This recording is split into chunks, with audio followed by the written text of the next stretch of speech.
Welcome. Yes, estoy muy bien. I'm broadcasting here from under this umbrella formed by a cottonwood tree here by this stream. And we are beginning another book. This is the book Numeri, the book of Numbers. And we're going to begin, like what they did with the other books, by giving you a preface, an introduction of what to expect from this sensational masterpiece. Without further ado, let us begin. Now, thankfully, for individuals such as myself, other learned, and those trying to learn, St. Hiram provides for us a profound explanation that the book of Numbers actually contains prophetic mysteries. And it's, of my humble opinion, they all do. But he specifically speaks of numbers. But the prophetic mysteries of all numbering of the prophecy of Balaam, which is incredible. You'll see. Think you can't talk to an animal? Well, wait till we get to Balaam. So, with the prophecy of Balaam, along with the 42 mansions of the Israelites, the 42 communes, large communes, which the tribes of the Israelites formed in the desert. And then they're going to be there a while. So they're trying to make the best of it, even though any day we have to move to another spot. That's the way it was.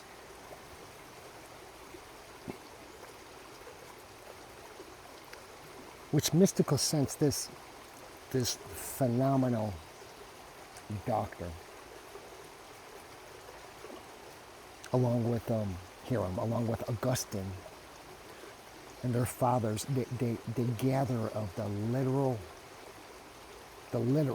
concept written by Moses, who here prosecutes the sacred history after Genesis and Exodus. So this right there, they're exalting that it was Moses who authored Numeri, Numbers. Leviticus also containing 1 month from the second month of the second year after the delivery out of Egypt. After the Israelites were delivered out of Egypt, near 39 years to the last of Moses' life. Don't forget, this is 40 years this incredible prophet has with his brothers and sisters of the Israelis. Firstly, Moses reports how all the men of the 12 tribes from 20 years on up were numbered. This is how this book begins, with numbers. Likewise, the tribe of Levi was numbered and employed partly in priestly function, the rest for priestly assistance. As I keep exalting to you over and over, the liturgy is about the light. Quiescence church, our key for eternal bliss, our key for redemption, our key back to the arms where we began as spirits before we were blessed as seeds being birthed from our most incredible parents. Also, he describes the order, the order of marching as well as their encampments with the Levites. So this is all glued around the Levite tribe. Remember this. And the Levites round about with everyone else, of course, the tabernacle, which is the centerpiece of this entire mobile city. The other 11 tribes fall in and around and about the Levites, all sides, engulfed. Moses further records peculiar murmurings. There'll be complaints, as always. He'll tell us about tumults and even schisms again, and rebellions. All of this coming out in this phenomenal book. So murmurings, tumults, schisms, rebellions with appropriate events along with the the miserable ends of the chief seducers of these murmurings, these tumults, these schisms, and the rebellions, whose great injuries Moses meekly sustained with outstanding singular patience, still executing his own function with heroical fortitude, absolutely. Some of which several precepts and laws are either added, they're not quite finished with the laws of Moses, repeated, or they're even enhanced along with the service of quiescence and religion. This as godly policy and civil government of the people with, once again, chastisement of the offenders who disagree or who want to go against these laws and precepts enacted by Moses, instituted by Quies. Now Moses also annotates how their enemies, how they will strive to annoy the Israeli tribes and those other nations that have accompanied them. For example, Balak, who is the king of Moab. Do you recall how the Moabites war began? Think. Jacob had a twin, did he not? Yes, that's where the Moabites came from. Jacob's twins. So we're not quite finished with that bloodline.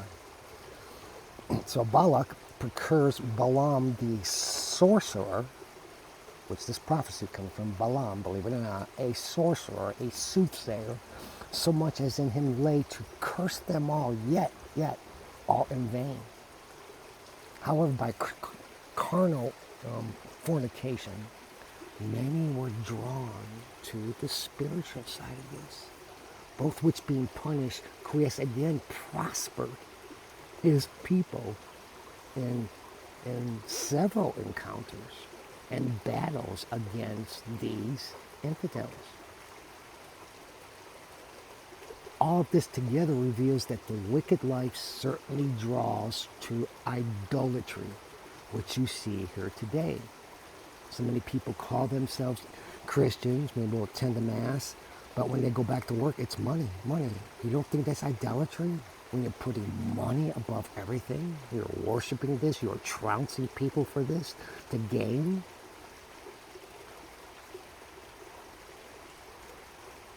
But this comes with having so many different theoretical religions out there. And I say theoretical because none of them are true except for one. And hopefully by the end of this incredible journey we're taking with us, in which then I will say goodbye, and that'll be it with me helping you, mankind. But you must draw a very reasonable, scientific, if you will, and logical conclusion. You can only do that with knowledge. Knowledge is the key to appropriate judgment, period.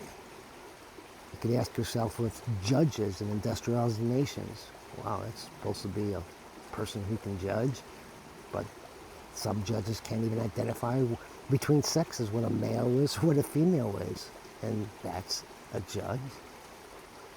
You cannot be a judge. You cannot offer judgment without knowledge. Now lastly, both sides of the upcoming promised land, Jordan is described with limits, which they shall actually part by lot, being that the Levites are centered with a tabernacle inside this marvelous, monstrous Moses train. They are also mingled with the other tribes, with their appointed cities and their appointed commodities for habitation, along with the following.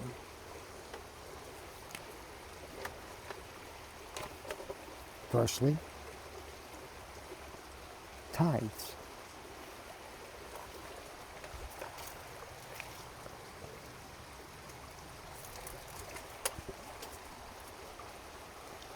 Also, again, will be discussed the first fruits.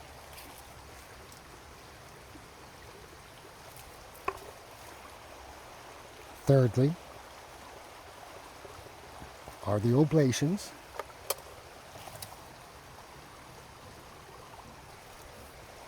And lastly, provisions. Lots and lots of maintenance provisions to support the above three. What's the key to all four of these? Quiesce, his church. Again, this is always the key to the liturgy. If you're so befuddled by the stories, this is what this is about. Redemption, offering you a way back, and it gives you the history of our Lord's fantastic church. Cities of refuge are designed for the casual manslayers. This also comes by here in Numbers. Cities of refuge for the casual man-killers, manslayers, outcasts. Additionally, a law is made in which all shall marry within each own tribe. Something even Christ ascribed to, testifying to us, highly recommending not to mix the races. Several nations have done so otherwise, thinking they know better than quiesce, and all we have are disasters from doing this. Because it just doesn't work ever since that incredible tower.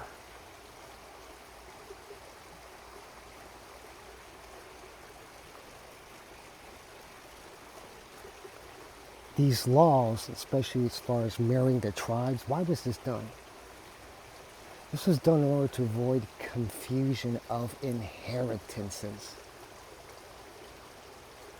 Now, Numeri, the book of Numbers, can be divided into three parts. The first part, principal people are numbered and disposed in order according to various states and office. This is accomplished through chapters 1 through 9, before Israel departs the Sinai desert. The second part, epistles 10 through 33. In these chapters, sundry things occurring in the rest of their journey, especially the copious impediments. During this travel, quiesce punishes some, but the remainder are brought to the promised land. The third section are the final three epistles, the final three chapters, which promise once again Canaan for Israel to possess and to enjoy, and that every tribe can keep their several parts. And that's it. It's a brief introduction, but that pretty much covers what we're about to engage in. And so until next we meet, absorb this, think about it, and start reading the Numeri. We have one blazing fun ride ahead, filled with knowledge and gifts. Bucks Willis.